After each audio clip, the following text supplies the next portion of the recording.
आज चर्चा इसी की अनंत वक्ता कानूनी पिटारा में।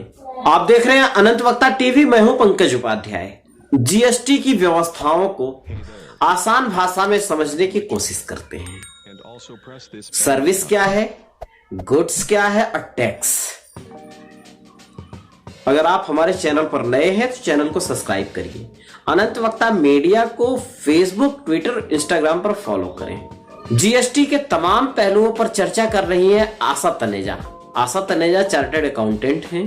गुड्स माने माल। एक व्यापारी के लिए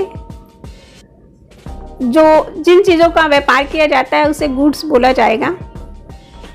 उसके बाद है सर्विस। सर्विसेज माने एक different type of the services. जैसे हम ब्यूटी पार्लर में सर्विसेज लेने जाते हैं। टेलीकम्युनिकेशन एक सर्विसेज है। चार्टर्ड अकाउंटेंट जो सेवाएं देते हैं वो एक सर्विस है। और एडवोकेट्स अपनी सर्विसेज देते हैं। उसके बाद आता है अगला है टैक्स। टैक्स माने कर। तो तीन चीजों को जोड़ के मिलाया गया है GST, goods and service tax. GST एक अप्रत्यक्ष कर है जो कि तीन अलग अलग कंपनीज पे लगाया जाता है। आइए हम इसको समझते हैं। तीन तरह की कंपनीज होती हैं। नंबर एक मैन्युफैक्चरिंग कंपनी, ट्रेडिंग कंपनी और सर्विस कंपनी। मैन्युफैक्चरिंग जो कंपनी चीजों का उत्पादन करती है उसे मैन्युफैक्चरिंग कंपनी की कैटेगरी में आती है। मैन्युफैक्चर करने के बाद माल जो है डीलर के पास जाता है, डीलर से होलसेलर के पास जाता है, होलसेलर के पास रिटेलर के पास जाता है, उसके बाद कंज्यूमर के पास आता है। ठीक है।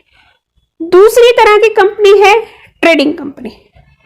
ट्रेडिंग कंपनी क्या करती है, पक्का जो बना हुआ माल होता है उसको लेती है और आगे बेच देती है। वो हो गई ट्रेडिंग कंपनी।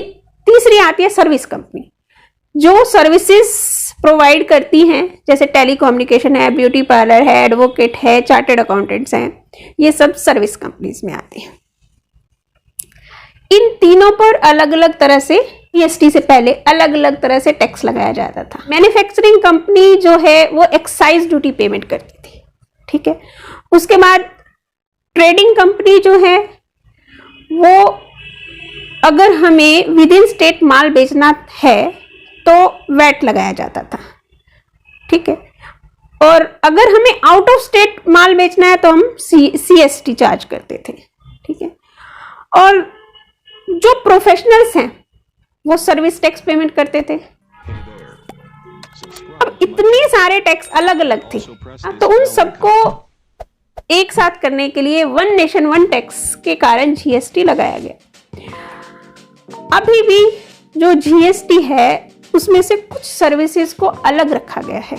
जैसे पेट्रोल है, डीजल है, इन पे अभी भी वो पुरानी व्यवस्था चल रही है। जीएसटी 1 जुलाई 2017 से लागू हुआ है, जैसा कि आप सभी जानते हैं।